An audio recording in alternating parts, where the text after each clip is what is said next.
Hey everyone, welcome back to another out of spec detailing video here from Clear Detailing in Northern Colorado. Today we're going to have a sit down discussion talking about paint protection film. We're going to not only talk about the pros to PPF, but we're also going to dive into the cons of PPF. This is not meant to be a hit piece on paint protection film and the industry in whole. This is meant to be a conversation starter, something for you to think about and something for you to decide, given the information provided here in this video, whether you should actually be purchasing PPF for your vehicle or not. Now, the catalyst to this video has come up from a multitude of experience, both installing PPF as I have in the past, as well as working with PPF down the road. Now, the real catalyst for this video actually came from a video recently posted on Obsessed Garage. Mr. Matt Mormon, he's been a leader in the detailing industry, and I really appreciate his content, love what he does just in general for the industry as a whole. And I saw a thumbnail, and it basically had his 991.2 GT3 RS on it and a big title on it that said, "Did I just ruin this car?" And I started watching the video and my stomach just absolutely sank. Now, he's got a paint to sample GT3 RS, a 2016 year, painted in Gulf Blue. That is GOLF, not GULF.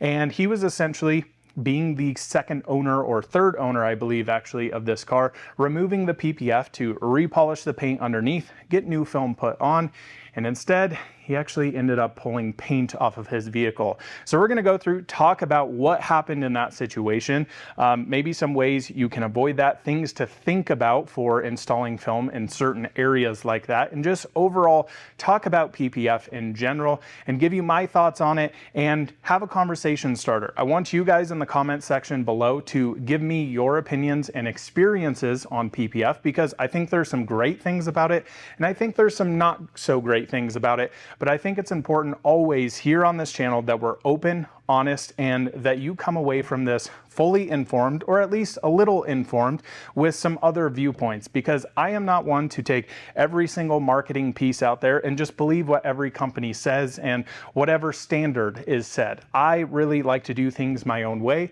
But let's have a conversation. So I think it's no secret, if you've been watching my channel for a while, that I am not the biggest advocate for paint protection film. Now, there are certain use cases where I think it should 100% be done, and we'll talk about that a little bit more.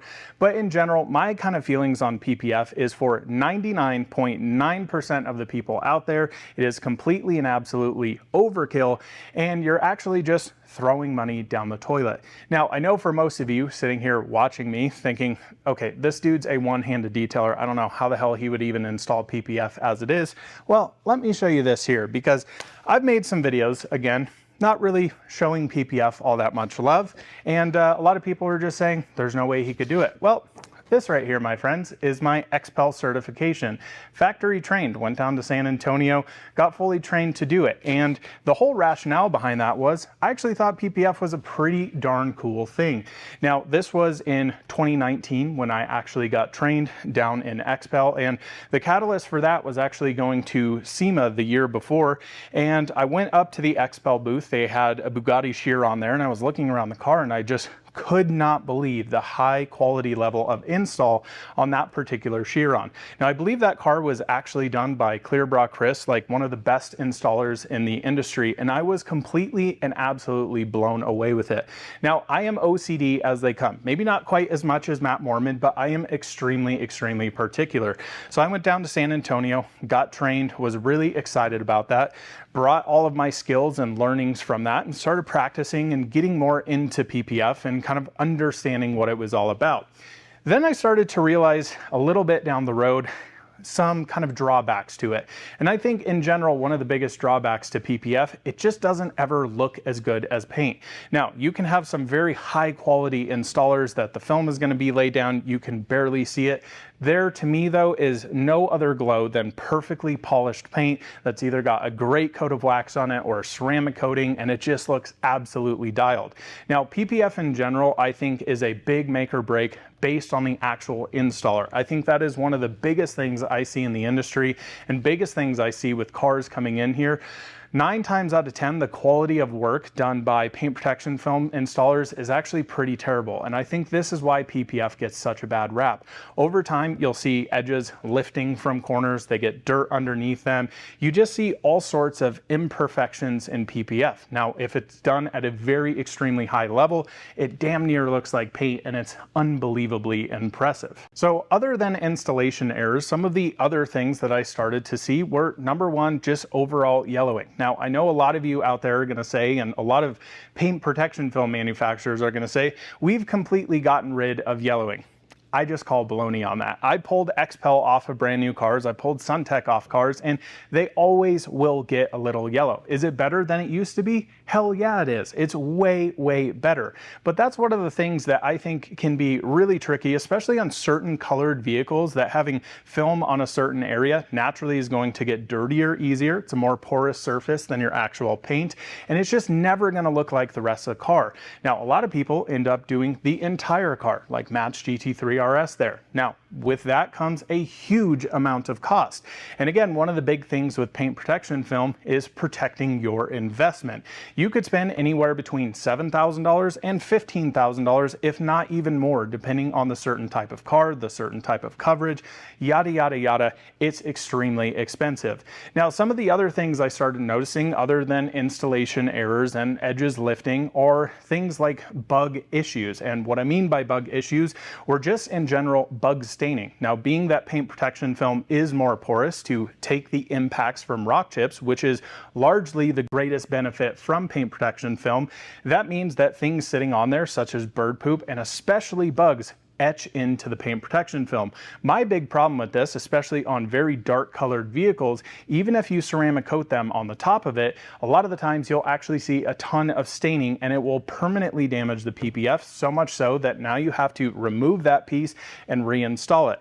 Now, if you're going into PPF thinking about it that way, I think that is totally fine. In my impression, PPF should be installed on a vehicle that you love and care about, plan to keep for a very long time, and is worth your investment. A vehicle like a GT3 RS, that is an investment piece. And I think you should be reinstalling film, removing it, and installing it every 3 or so years. The other big issue that I see with PPF, a lot of people say, I just hate the look of rock chips, I'm gonna put PPF on it. Well, did you know PPF also rock chips? So what do you do in that case? You have to remove it and put it back on. Now, this comes to the big point we're talking about in this video. Is in Matt's video, he actually ended up removing paint off of his 200 plus, I think probably even more than $200 plus thousand GT3 RS. Now, Porsche has a special program called Paint to Sample. Essentially, they'll give you a couple different options. I say a couple. Currently on the 992.1, there are 124 different paint to sample colors. I believe it's around a $20,000 option. For almost double that cost, you can get it in the Sonderwunsch color, which means you could literally take your wife's favorite lipstick color, a handbag color, of whatever color you want, and have Porsche put that color on your actual paint. Now, in my particular opinion, I think that's where PPF is worth it. You get a paint to sample car, you spend a ton of money on it, has collector's value in it, even with miles on it, but wrapping that thing up with paint protection film makes a whole hell of a lot of sense. And again, that goes back to my feelings on PPF for more daily drivers and commuter cars. You know, I'm in the industry of working with a lot of electric cars. I work with the out of spec team where we test and review electric cars. And it's crazy to me to see a market like Tesla and Rivian as well, and see people spend so much money on PPF. What I mean by that is, let's say for example, you buy a Tesla Model 3 Performance. Roughly that's a $55,000 car. You know, you take it to a shop, you get it fully wrapped in paint protection film. That'll be $8,000 to $10,000 depending on the shop. It might be slightly less, slightly more in different areas. The amount of money you are actually putting into that car up front, are you ever going to get back? Likely no, because that's not an investment grade car. Immediately as you put any sort of miles on that car is depreciating. Now, this brings up a funny topic. I am also a big fan of a guy by the name of George Saliba from J&S Auto House, and he makes great videos on YouTube talking about buying and selling cars in the industry. And the thing I hear from a lot of people is paint protection film is protecting your investment, and it's investment in your car. And the way I think about it is, okay, who are you saving this for? Are you saving it for the next owner? Are you saving it for yourself? Because there are drawbacks to PPF, as we talked about. It's not just say install once, leave it on for the life of the car. Don't think that ever is going to work, whether it's ceramic coatings or paint protection film. And the funny thing I see from George Saliba's videos is when somebody comes in to trade their car, the first thing he looks at, and he says this very often, is, oh, it's got PPF on it, or no, it doesn't have PPF, followed by, does it have cats or dogs on it? And the interesting thing about that is, yeah, I spent a ton of money on PPF, you know, this was a $10,000 job, and then George proceeds to pull up his phone and go, well, this is the MMR price, I'll give you slightly under that. And what I'm getting at here is a lot of these cars, when you put PPF on them, doesn't actually translate to you getting that money back in the future. So what are you actually doing with that money? Who are you saving that car for? I think we need to be honest as car enthusiasts. 9 times out of 10, most of us are never going to keep a car for the lifetime of the vehicle. And I think most people think by installing PPF, you're going to recoup that money. And 9 times out of 10, you aren't.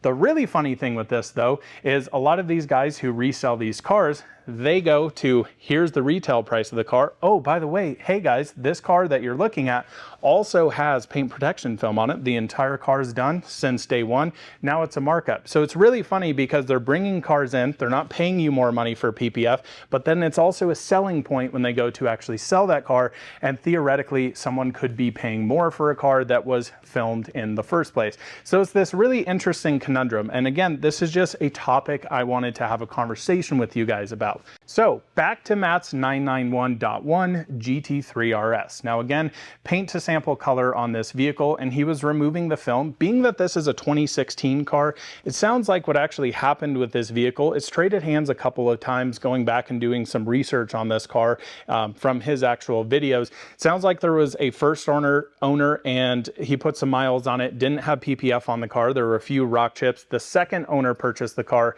got film on it, and then Matt was the third owner of this vehicle. Now this car being a 2016, we don't know when the film was actually installed on this vehicle. It could have been installed, you know, in 2017 and 2018, or somewhere in between the time when Matt got it in early 2024, or I say early, it was mid 2024, I believe. So again, this is one of those things, it's just trying to build the story and understand here. Now, first, when I saw this, you could definitely tell this removed paint from an area that was a lower rocker panel on a GT3 RS, and they have a very different texture there.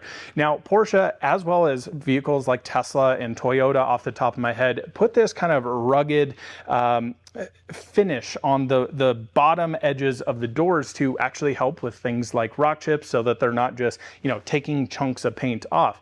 And the interesting thing is this car was fully filmed all the way down. Now it's a very complicated and complex area to actually put film on that down there.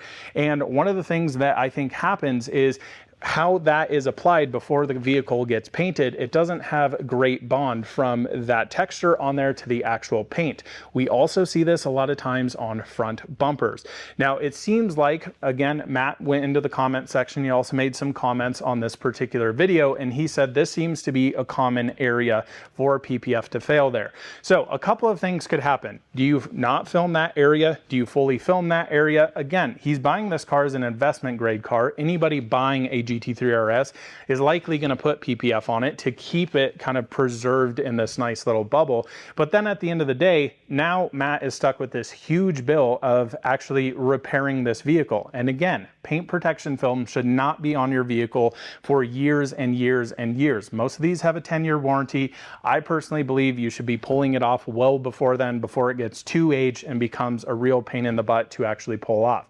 So it's interesting reading through the comment section on this, and you know, some people, my feelings on it are like, okay, well, this is this interesting conundrum because I understand the rationale and want to put PPF on a vehicle to preserve it, but then at the same token, now we are spending a ton of money to put PPF on a car, removing it years and years later, causing damage to that vehicle.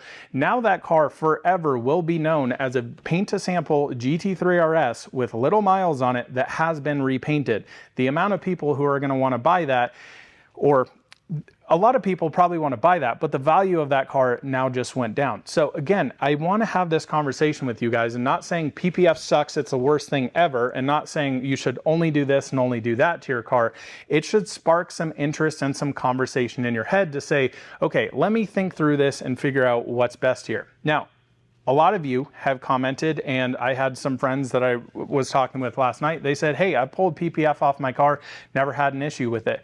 That's how it should be. It should never really be we're pulling paint off a vehicle. The problem is we are getting very different films. And if you've been to SEMA, I was just at SEMA 2025 this year, the amount of paint protection films out there are genuinely staggering.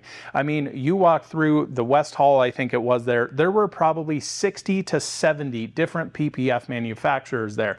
So that brings up the question of how much tack do these paint protection films have in them? Are they extremely tacky? Can they be removed easily? Because one of the hardest things for paint to do is you pulling off PPF.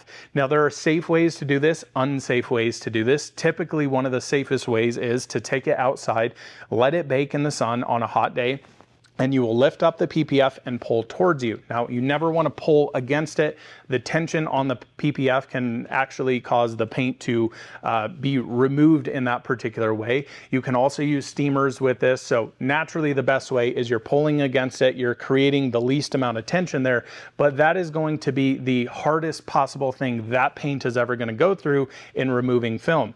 So again, it comes back to this case of, okay, maybe I'm going to buy this vehicle. I'm going to plan to put, $10,000, let's say, into PPF. In 3 to 5 years, I'm going to remove that and re-put it on there. Are you going to remove paint when you do that? Or is it going to be perfect? You put another round of it on there, and then things continue to be good. That's the challenging thing. You never know what kind of damage you're going to find underneath, especially if you're getting a pre-owned vehicle. Now, for those of you who have said, I've never pulled, paint off of a vehicle when removing PPF, well, you just haven't been doing it long enough. I can remember exactly 3 times here at the shop that I have done everything correctly and actually pulled paint off of vehicles. One of them had a vehicle that had been repainted. That's also a big question mark. Was this car ever repainted at some point? If you guys didn't know, cars that come in for import, when they hit port, if something happens damage-wise to that vehicle, you can actually have fenders, bumpers repainted, and that never gets disclosed to the dealer, let alone Carfax, anything like that. I have seen it multiple times. But I've had cars that have come in here that, I had a 911, actually, funny enough, that was repainted. The whole front bumper was done. It had very yellowed, very cracked PPF on it, and the customer requested that I remove it. Started removing it, and it just pulled all the paint off. It wasn't prepped properly, yada, yada, yada. Now, it brings up another question. I just got a brand new car. Should I install PPF on it right away? And I think a lot of us in the industry understand that paint needs time to off-gas. It needs time to cure. I see this a lot with Tesla and other electric vehicles, that they are pumping out these cars. And a lot of the times you'll see build dates on these Teslas that have only been, done a week ago, and you've just taken delivery, and now you're throwing PPF on it. That paint actually hasn't had time to cure. I think roughly most people recommend between 60 to 90 days. So then what do? Do you get a car? Do you let it sit there and then put PPF on it, months later down the road? It's kind of silly. So I guess what I'm getting at here, if you want a perfect car, you should be like Whistling Diesel and put your Ferrari in one of those big inflatable bubbles and just never drive the damn thing. My personal opinion is you should enjoy your car, you should drive your car, and things are going to happen, but that's all part of the story. And understand that reality is we're here on this earth for a very small amount of time. Cars are meant to be driven. It's way more fun to go take them out on a canyon road than to just stare at them in a garage. Now, I understand both sides of this. I want you guys to, be respectful in the comment section below. I'm curious to know your takes and thoughts, points I may have missed here, and just overall feelings on the PPF industry as a whole. Again, I'm not sitting here saying it's the worst thing ever, but I'm also not sitting here saying it's the best thing ever. There's pros and cons to everything, and I think it's important we can have a discussion about that and not just attack people because money is involved. If you didn't know, by the way, PPF has a lot of margin in it. Roughly, you take XPEL, Suntech, a lot of these different films, a roll of film is going to cost around $1,400-ish, maybe a little bit different if you have different tiers and buying whoever or whatever film you're actually buying. Understand a lot of installers can take that $1,400 investment, turn it into $10,000, $12,000, $15,000 very, very easily. So there's a lot of money involved here. And that's why I think a lot of people push PPF without actually giving their customers the entirety of the story. So thanks so much for watching. Let me know your thoughts in the comment section below. We'll see you in the next one soon. Bye-bye.